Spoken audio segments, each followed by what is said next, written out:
올해 저는 울산교회에서 참 귀한 일들을 제게 맡겨주셔서 기쁜 마음으로 감당하고 있는 일들이 있는데요. 그 중에 몇 가지가 새가족들과 관련된 일을 제가 하고 있다는 것입니다. 새가족부 교육을 제가 이제 하고 있고 또 바나바 사역을 담당하고 있는데요. 참 보람된 일인 것 같습니다. 1부, 2부, 3부 교육을 이제 하는데 4주간의 교육을 제가 이제 혼자 하다 보니까 새가족들과 좀 가까워져요. 그래서 수료하신 분들이 이렇게 주일 예배 마치고 나올 때 눈빛으로 되게 반가워하시는 그 눈빛을 보면 되게 뿌듯합니다. 4주 동안 그래도 교육한 것이 너무 보람되고 기쁠 때가 있습니다. 이렇게 이제 새가족부는 새가족들이 오면 영접과 교육을 통해서 이 새가족을 잘 맞이하고 있고요. 또 우리 울산교회 바나바 사역이 시작되었는데 이 바나바들은 새가족들이 구역에서 잘 맞이할 수 있도록 그때까지 새가족을 돕는 사역을 열심히 감당하고 있습니다. 여러분, 이제 생명사랑 나눔 축제가 되면 많은 새가족들이 우리 교회에 올 것입니다. 네, 그렇게 믿고 있지 않으십니까? 많이 올 것입니다. 아멘. 네. 우리가 이제 오시게 될 때 그분들을 어떤 마음으로 맞이할 때 주님이 기뻐하시게 될까? 저는 오늘 누가복음 말씀을 통해서 생각을 해보고자 합니다. 본문에는 이 누가복음 15장에는 이제 세 가지 비유가 등장해요. 첫 번째 비유는 잃은 양 비유입니다. 우리가 잘 알고 있는 비유이죠. 그리고 두 번째 비유가 무엇입니까? 네, 눈치 빠른 분들은 얼른 찾으셨을 텐데요. 잃은 드라크마를 찾은 비유입니다. 잃은 드라크마 비유, 그죠? 그리고 세 번째 비유가 오늘 본문이 포함되어 있는 무슨 비유입니까? 네, 탕자의 비유, 잃어버린 아들의 비유라고 볼 수도 있겠고요. 근데 이 세 가지 비유는 비슷한 구조를 가지고 있습니다. 하나는 뭡니까? 주인이 소중한 하나를 잃어버립니다. 많은 것 중에 그 하나를 잃어버리는데 그 소중한 것을 잃어버린 것이죠. 또 하나의 그 비슷한 구조는 뭡니까? 그 잃어버린 것을 다시 찾았고 그 주인이 매우 기뻐했다. 이것이 이제 이 세 가지 비유에 공통적으로 등장하는 구조입니다. 근데 예수님이 이 세 비유를 말씀하시게 된 이유가 무엇일까요?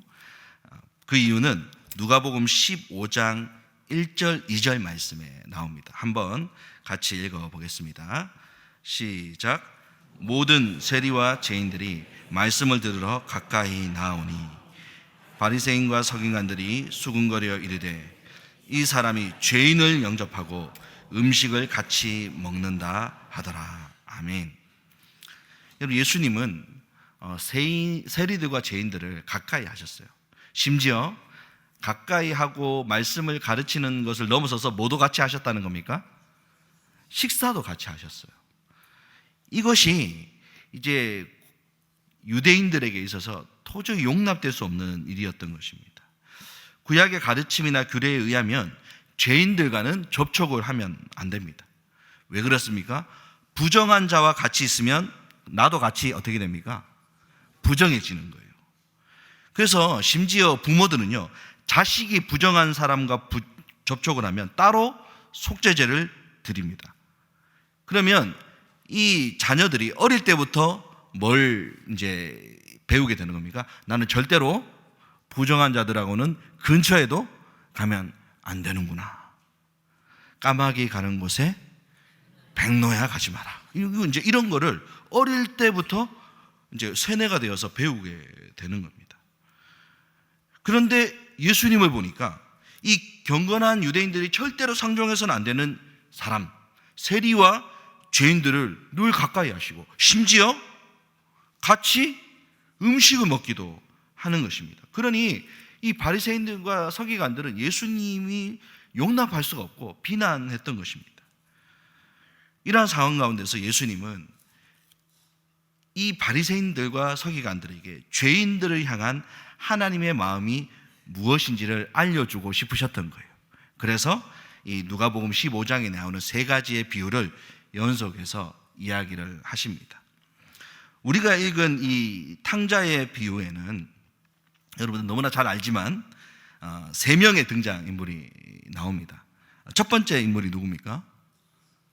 주인공, 둘째 아들, 주인공이라고 볼 수 있겠죠. 둘째 아들, 아버지를 떠나는 둘째 아들, 그리고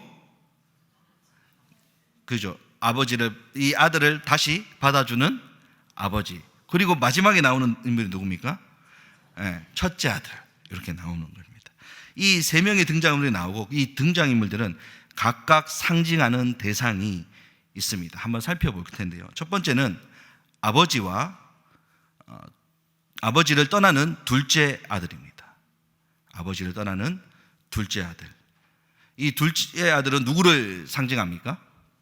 세리와 죄인들을 상징하는 것이죠. 이 둘째 아들은요, 살아있는 아버지에게 너무나 무례하게도 유산을 요구합니다. 유산은 아버지가 어떻게 될 때 받는 겁니까? 돌아가실 때 받는 겁니다.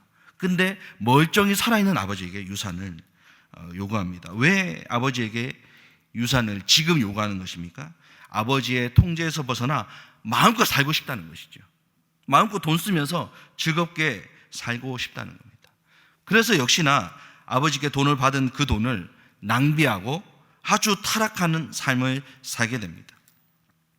아버지가 평생 고생하며 번 돈을 억지로 뺏어 가지고는 쓸데없는 곳에 죄를 짓고 살아가는 것이죠.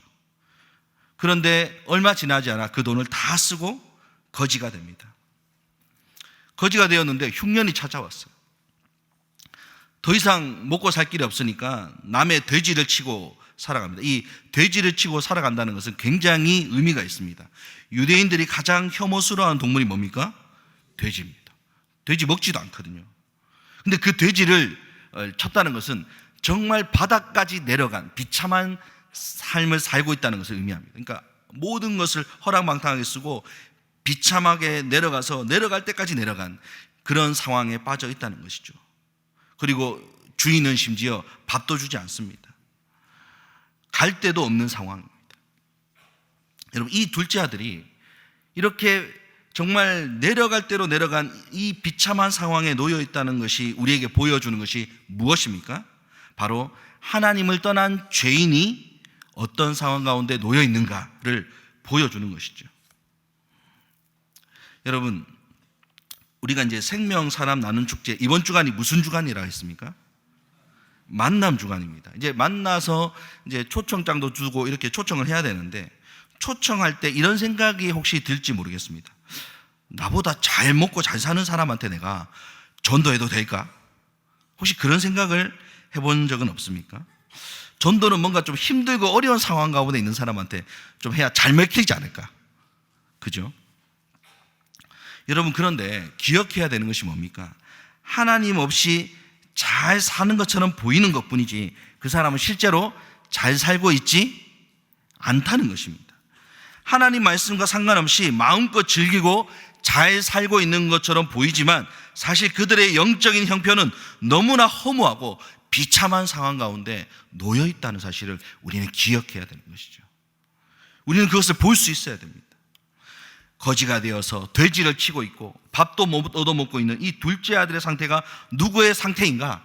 바로 겉으로 보기에는 멀쩡해 보이지만 주님을 모르고 사는 모든 죄인들의 상태가 이토록 비참하다는 것을 우리에게 보여주고 있다는 것입니다. 여러분, 저와 여러분들이 주님을 만나기 전에 상태를 한번 생각해 보시기 바랍니다. 얼마나 비참하고 힘들었습니까? 또 반면에 주님을 만나고 나서는 얼마나 우리가 평안하고 기쁜 삶을 누리고 있습니까? 저는 이제 그 교역자 새생명 훈련에서 팀 미팅을 할 때 역할을 분담하지 않습니까? 근데 새생명을 제가 맡고 있으니까 제가 역할을 다 맡길 수가 있어요. 제가 안 하고 싶은 건 다 시킬 수가 있었어요. 그런데 문제는 시킬 수 없는 것이 하나 있었는데 바로 간증이었습니다. 우리 목사님들은 너무나도 훌륭하신 가정에서 이제 목사님 아들이거나 또 믿는 가정의 자녀로서 다 자랐기 때문에 저처럼 불신자였다가 예수님 만난 사람이 없었어요. 그래서 이것만큼은 양심적으로 남한테 시키지 못하겠더라고요. 그래서 제가 준비를 했습니다. 근데 제가 이제 그 간증문을 쓰다 보니까 예수님을 만나기 전에 제 모습을 다시 생각해 보았던 것이죠. 어머니가 이혼하시고 이제 맡길 데가 없으니까 이제 외할머니한테 맡겨져서 혼자서 이렇게 자라는데, 그 가정에서도 정말 가난하잖아요. 그래서 사실은 할머니의 사랑을 받고 자랐지만 이 철없는 아이는 세상이 원망스러운 거예요. 세상이 나에게 왜 이런지 잘 모르겠는 거예요. 그러니까 세상이 미운 것이죠. 뭔가 불만이 가득하고 부정적이었어요. 근데 예수님을 만나니까 뭘 깨닫게 됩니까? 하나님이 나를 사랑한다는 것을 깨닫게 됩니다. 그래서 내가 미워했던 그 세상을 이제는 다시 사랑하게 되고, 예수님이 사랑하는 그 세상을 섬기는 목회자의 길을 제가 가고 있더라는 것이죠. 그 저의 간증 내용이 짧게 요약하면 그 내용입니다. 그래서 어떤 그 팀미팅에 초대되어 어떤 그 안 믿는 분이 그 얘기를 듣고는 우리 집에 한번 초대하고 싶다 그러시더라고요. 은혜를 받으셨는지. 근데 저는 참 감사했습니다. 그 얘기를 다시 한번 떠올리면서 그렇게 부정적이고 세상이 미웠는데 이제는 그 미웠던 세상을 주님의 마음으로 사랑하고 섬기려고 하는 사람으로 살고 있다는 사실, 그것이 어떻게 해서 변화된 겁니까? 예수님을 만났기 때문인 것이죠. 여러분, 우리도 다 마찬가지 아닙니까? 모태신앙이든 아니든 예수님을 만나기 전 우리의 모습은 얼마나 비참했습니까? 그런데 주님을 만나면 비참한 인생이 빛나는 인생이 되는 것입니다. 본문을 보면 이 못된 둘째 아들이 비참한 상황에 빠졌지만 잘한 일이 하나 있습니다. 뭡니까? 그렇죠. 아버지께 돌아가기로 결심한 것입니다. 이렇게 돌아갔기 때문에 아버지의 용서를 받고 다시 아들로 영접을 받게 된 것이죠. 그런데 여러분, 본문에는 나오지 않지만 어떻게 해서 결심하게 됐는지 나오지 않아요. 그러나 분명히 이 아들은 아버지께로 내가 다시 돌아가야 되겠다 결심하게 된 계기가 있을 것입니다. 그 계기가 있으니까 부끄러움을 무릅쓰고 염치 없는 그 마음을 무릅쓰고 아버지께로 돌아간 것이지요. 여러분, 세상 사람들이 하나님께로 돌아오게 마음을 먹게 하는 계기가 필요하죠. 안 그렇습니까? 그 계기를 주는 사람이 누구일까요? 네, 따라하겠습니다. 우리입니다. 우리. 더 정확하게 얘기하면 초청장을 들고 가는 우리. 그죠? 그 초청장을 들고 세상 사람을 만나는 우리가 있기 때문에 그분들이 내가 교회를 가야겠다, 울산교회로 가봐야겠다 마음을 먹게 되는 거예요. 그 계기가 우리가 되는 것이죠. 둘째 아들은 그런 계기가 있었기 때문에 아버지께로 돌아왔습니다.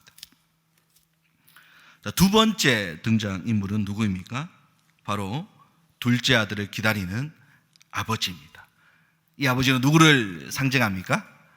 바로 우리 하나님 아버지를 상징합니다. 이 아버지는요, 이 아들이 나가자마자 이 아들이 돌아오기를 간절히 기다립니다. 20절 말씀을 함께 읽겠습니다. 시작. 이에 일어나서 아버지께로 돌아가니라. 아직도 거리가 먼데 아버지가 그를 보고 측은히 여겨 달려가 목을 안고 입을 맞추니. 아멘. 이 아버지는 아들이 나간 그날부터 계속 멀리 아들이 언제나 돌아오나 지켜보고 있었던 거예요. 그런데 이 아들이 나타나니까 아직 거리가 먼데 알아볼 수도 없는 거리였는데 이 아버지는 눈이 좋은 것도 아닌데요. 그죠? 늙은 이 아버지가 순간적으로 내 아들임을 바로 눈치챕니다. 그래서 그를 보고 달려가 입을 맞추고 맞이하고 있는 것입니다. 간절히 기다리고 있었던 것이죠. 여러분, 이것이 우리에게 알려주는 중요한 의미가 무엇입니까? 하나님을 떠난 사람들을 향한 하나님의 마음입니다. 한 단어로 표현하면 뭘까요? 기다림입니다. 조금 더 펼쳐서 설명하면 간절히 기다림. 바로 그것이 하나님의 마음입니다. 여러분, 하나님 아버지에게 과연 이 아버지에게 아들에 대한 섭섭함과 상처가 없었을까요? 당연히 있죠. 그런데 그것보다 더 큰 것이 뭡니까? 바로 이 아들을 향한 사랑이 훨씬 큰 거예요. 서운함과 섭섭함, 상처보다 아들을 향한 사랑이 훨씬 컸습니다. 그러니까 돌아왔을 때 바로 맞이하게 되는 것이죠. 여러분, 하나님을 떠나 마음껏 죄짓고 살았던 사람들이 돌아올 때, 죄인들이 돌아왔을 때 그 죄인을 용서하시는 단 하나의 이유는 무엇입니까? 바로 그 아버지께서 우리를 사랑하시기 때문입니다. 여러분, 아들이 돌아왔을 때 이 아버지는 기뻐하며 잔치를 벌입니다. 여러분, 21절과 22절 한번 같이 읽겠습니다. 시작.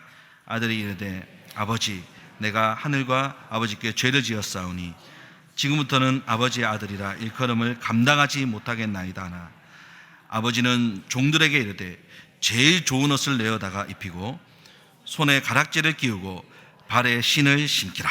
아멘. 여러분, 아들이 왔을 때 아들이 바로 아버지, 저는 아들이 아닙니다 라고 했는데 아버지는 바로 종들에게 좋은 옷을 입히고 손에 가락지를 끼우고 발에 신을 신겨라 하고 잔치를 벌입니다. 한번 우리가 입장을 바꿔서 생각해 볼 필요가 있어요. 우리 같으면 이 아들이 돌아왔잖아요.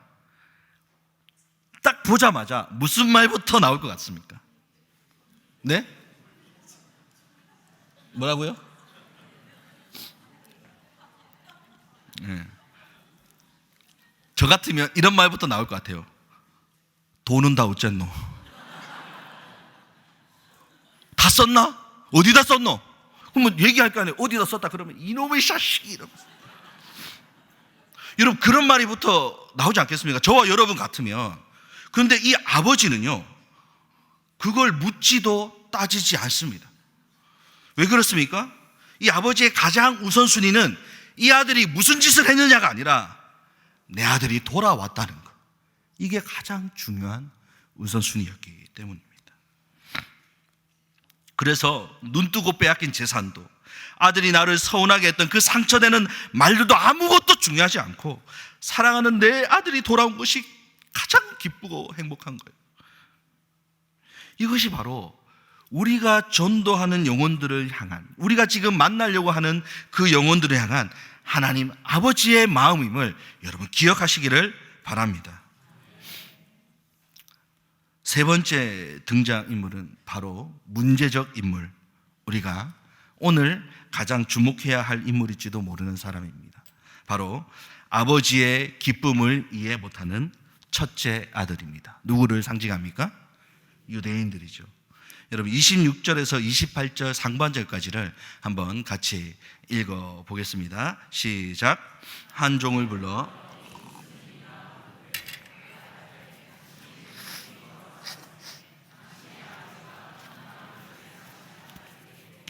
살찐 송아지를 잡았나 하니 그가 노하여 들어가고자 하지 아니하거늘. 여러분, 우리가 주목해야 되는 단어가 나왔습니다. 둘째 아들이 돌아왔고 동생이 돌아왔고 아버지가 그를 맞이해서 잔치를 벌였는데 그 얘기를 들었을 때 나왔던 감정은 무엇이었습니까? 그가 노하여, 화가 났다는 겁니다. 왜 화가 났을까요? 바로 나의 공로를 인정받지 못하다고 느끼기 때문입니다. 아버지가 내 공로를 인정하지 않았다. 이 아들을 맞이하는 것 때문에 내 공로를 인정하지 못하고 있다고 느끼는 것이죠. 29절 말씀 30절까지인데 한 같이 읽어보도록 하겠습니다. 시작. 아버지께 대답하여 이르되 내가 여러 해 아버지를 섬겨 명을 어기며 내게는 염소 새끼라도 주어 나와 내 벗으로 즐기게 하신 일이 없더니 아버지의 살림을 창녀들과 함께 삼켜버린 이 아들이 돌아오매 이를 위하여 살찐 송아지를 잡으셨나이다. 아멘. 여러분, 29절 한 절에 내가, 나, 이 말이 몇 번 나옵니까? 4번 나옵니다. 4번. 내가 아버지를 섬겼는데 내게는 염소 새끼도 준 적이 없고 나와 내 벗으로 즐기게 하신 적이 없는데 이 죄인을 위해서 이렇게 하십니까? 나는 뭔데요? 내 공로는요? 나를 인정해 주지 않았다는 거예요. 내 공로는. 이것 때문에 화가 난 것이죠. 그러니까 나는 아버지께 이러이러한 공로가 있으므로 나는 당연히 아들로 인정받아야 하고 아들로서 모든 걸 누릴 권리가 있다고 생각하는 거예요. 이것이 바로 첫째 아들의 생각이고 바로 세리와 죄인들과 먹고 마시는 예수님을 향하고 있는 유대인들의 생각인 것입니다. 근데 여러분, 이 첫째 아들은 정말 중요한 두 가지를 놓치고 있습니다. 첫 번째는요, 자신도 은혜로 아들이 되었다는 사실을 놓치고 있어요. 그가 아버지의 아들이 된 것은 그가 아버지를 위해서 이런저런 공로를 세웠기 때문이 아니라 원래는 자격이 없는 자였으나 아버지의 일방적인 사랑과 은혜로 아들이 된 것입니다. 그리고 그 아버지는 지금 그 동일한 그 사랑으로 둘째 아들을 대하고 있을 뿐입니다. 그리고 이 첫째 아들도 그 사랑을 받아서 아들이 된 것이고 그 사랑으로 아들로서 지금 살고 있다는 것이죠. 다시 말해서 나도 은혜 받아 아들이 되었다는 사실을 놓치고 나의 공로를 내세우기 시작하니까 화가 나는 것입니다. 여러분, 우리도 은혜로 주님의 자녀가 된 것입니다. 두 번째로는 무엇을 놓치고 있느냐? 아버지의 마음을 아는 것이 진짜 아들이라는 사실을 놓치고 있습니다. 여러분, 첫째 아들이 가진 가장 큰 문제는 여기에 있습니다. 바로 아버지가 잃어버린 아들이 돌아온 것에 대한 그 아버지의 기쁨이 이 첫째 아들에게는 전혀 없다는 것이죠. 아버지의 기쁨과 아들의 기쁨이 서로 다른 데 있다는 것이 이 본문에서 지적하고 있는 가장 중요한 문제입니다. 여러분, 32절을 같이 한번 읽겠습니다. 시작. 이 내 동생은 죽었다가 살아났으며 내가 잃었다가 얻었기로 우리가 즐거워하고 기뻐하는 것이 마땅하다 하니라. 아멘. 여러분, 이 아버지가 뭐라고 얘기하냐면, 야, 내 아들이 죽었다가 살아갔고 잃었다가 내가 얻었으니까 내가 즐겁고 기쁜 게 당연한 거 아니야? 라고 말을 하지 않고 뭐라고 얘기합니까? 우리가 같이 기뻐하는 게 당연한 거 아니냐? 즉 무슨 말입니까? 네가 지금 기뻐해야 해. 네 동생이 돌아온 거, 잃어버린 아들이 돌아온 것을 너가 기뻐해야 돼. 왜? 내가 기쁘니까. 너의 지금 가장 큰 문제는 뭐냐면 내가 가장 기뻐하는 그 일을 네가 전혀 기뻐하지 않는다는 거야. 그 얘기를 하고 계시는 것입니다. 여러분, 생명사랑 나눔 축제를 앞두고 있는데요, 우리는 정말 주님이 기뻐하시는 영혼 구원의 사역을 진심으로 기뻐하고 있습니까? 여러분, 전도팀에서 새생명 담당하는 저한테 자꾸 하는 이야기 중에 하나가 전도팀에 새로운 사람이 잘 안 들어온다는 거예요. 젊은 사람이 잘 안 들어온다는 거예요.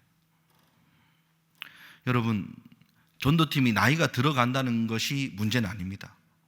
그것도 나이가 들어가는 분들이 계속 전도하시는 것이 얼마나 감사합니까? 그런데 새로운 사람이 들어오지 않는다는 것은 조금 고민해 봐야 될 문제라는 생각이 들었습니다. 우리는 정말 주님이 기뻐하시는 일을 우리도 기뻐하고 있느냐는 것이죠.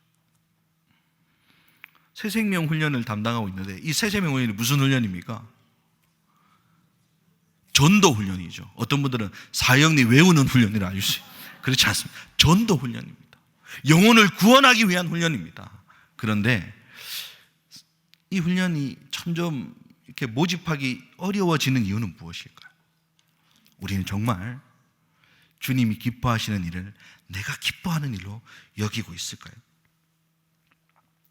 공동체 목사님들이 가끔, 자주는 아닙니다, 가끔 하는 얘기가 새 가족이 왔을 때 그 새 가족을 구역에 보내는 일이 어려울 때가 있다, 이런 얘기를 하는 거예요.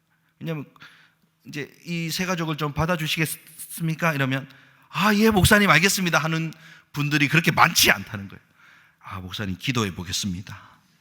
구역원들과 상의해 보겠습니다. 그럼 상의도 빨리 안 하고 그래서 어렵다, 이런 얘기를 간혹 하실 때가 있습니다. 그럴 때 이제 드는 생각은 정말 우리는 새 가족이 올 때, 새로운 영혼이 올 때 기쁜 마음으로 그들을 정말 맞이하고 있을까? 여러분, 다시 한번 묻고 싶습니다. 우리는 정말 주님이 가장 기뻐하는 그 일을 나도 가장 기뻐하고 있다라고 자신 있게 답할 수 있습니까? 여러분, 생명 사랑 나눔 축제에 오시는 새 가족들을 향해서 우리는 어떤 마음으로 맞이해야 하겠습니까? 나도 은혜로 하나님의 자녀가 되었다는 사실을 깨닫고 정말 감사하는 마음으로 맞이하기를 소망합니다. 하나님 아버지의 마음으로 환대했으면 좋겠습니다. 여러분, 새 가족이 이 구역으로 들어오는 일은요, 조금 인간적으로 보면 조금 불편한 일일 수 있어요. 그죠? 구역 모임 시간을 막 조정도 해야 되는 경우도 있고요. 또 새 가족이시라서 온다 그래놓고 갑자기 못 온다고 할 때도 있고, 얼마나 불편합니까? 그런 일들이. 새 가족을 구역에 맞이하는 일은 결코 쉬운 일만은 아닙니다. 그럴 때 우리가 가져야 될 마음은 어떤 마음입니까? 바로 오늘 우리에게 알려주시는 하나님 아버지의 마음입니다. 하나님의 자녀라면 새 가족이 우리 구역에, 우리 교회에 오는 일을 하나님이 너무 기뻐한다는 사실을 기억하고 나도 똑같이 기뻐하며 맞이하는 그런 교회, 그런 구역, 그런 우리 가정이 되기를 소망합니다. 주님의 마음, 하나님 아버지의 마음으로 새 가족을 맞이하는 우리 울산교회가 되기를 다시 한번 주님의 이름으로 소망합니다.